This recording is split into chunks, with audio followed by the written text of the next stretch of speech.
रावण को विभीषण की कौन सी बात बुरी लगी जिसके कारण उनको लात मारकर लंका से निकाल दिया गया। गोस्वामी तुलसीदास द्वारा रचित रामचरितमानस के सुंदरकांड में रावण और विभीषण के बीच उस संवाद का उल्लेख किया गया है जिनसे रुष्ट होकर लंका नरेश रावण ने विभीषण को लात मारकर लंका से निकाल दिया था।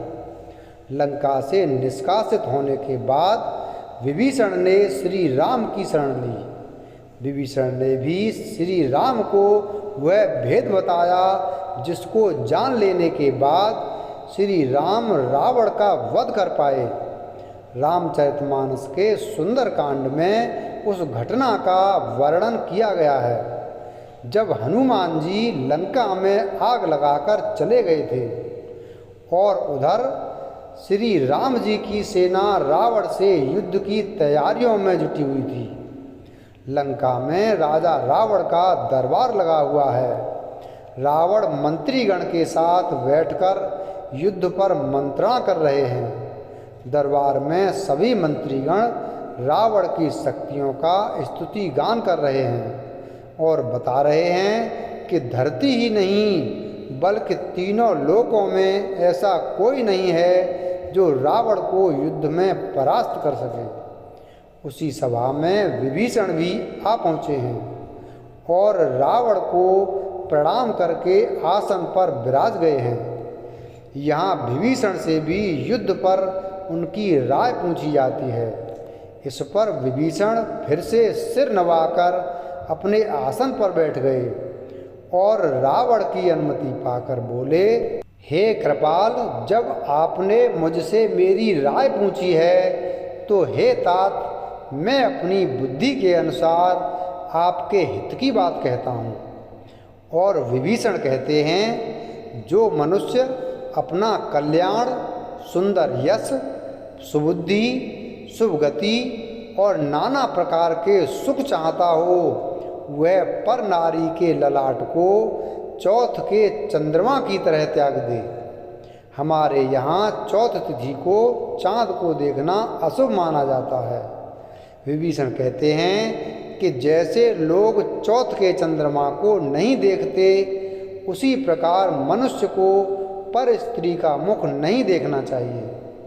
यहाँ विभीषण अपना कथन जारी रखते हुए कहते हैं, 14 भुवनों का एक ही स्वामी हो, वह भी जीवों से बैर करके ठहर नहीं सकता।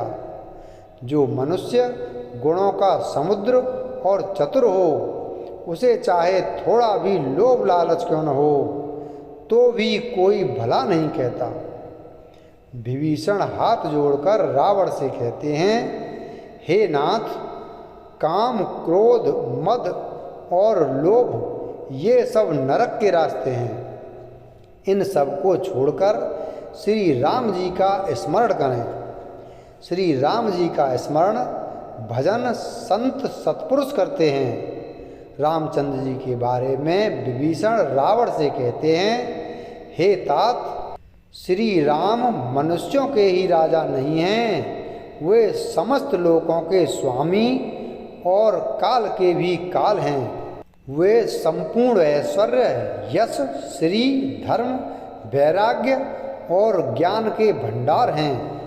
वे भगवान हैं। वे निरामय, अजन्मे, व्यापक, अजेय, अनादि और अनंत ब्रह्म हैं। कृपा के सागर भगवान ने पृथ्वी, ब्राह्मण, गाय और देवताओं का हित करने के लिए ही मनुष्य शरीर धारण किया है।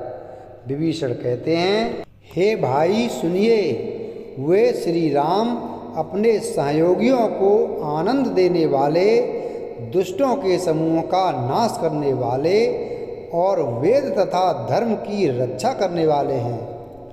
यहाँ विभीषण अपने भाई को सलाह देते हुए कहते हैं, दुश्मनी छोड़कर उन्हें प्रणाम करें। श्री रघुनाथ जी शरण में आए जीव का दुख नाश करने वाले हैं। हे नाथ, उन प्रभु को सीता जी दे दीजिए और बिना ही कारण प्रेम करने वाले श्री राम को स्मरण करें। गोस्वामी जी लिखते हैं, जिसे पूरी दुनिया से द्रोह करने का पाप लगा है, शरण में आने पर प्रभु उसका भी त्याग नहीं करते। जिनका नाम तीनों तापों का नाश करने वाला है, वे ही प्रभु मनुष्य रूप में प्रकट हुए हैं। हे रावण, अपने हृदय में यह समझ लीजिए। विभीषण कहते हैं, हे दशशीष, मैं बार बार आपके चरणों लगता हूँ और विनती करता हूँ कि मान, मोह और मद को त्याग कर आप कौशलपति श्री राम का स्मरण करें। विभीषण ने रावण को बताया कि मुनि पुलस्त्य जी ने अपने शिष्य के माध्यम से यह बात मुझ तक भेजी है और अवसर पाकर मैंने तुरंत ही वह बात आपसे कह दी। रावण की सभा में बहुत ही बुद्धिमान मंत्री माल्यवान ने विभीषण की बातों का समर्थन करते हुए रावण से कहा कि आपके छोटे भाई विभीषण जो कुछ कह रहे हैं उसे मान लें। विभीषण और माल्यवान की बातें सुनकर रावण को क्रोध आ जाता है।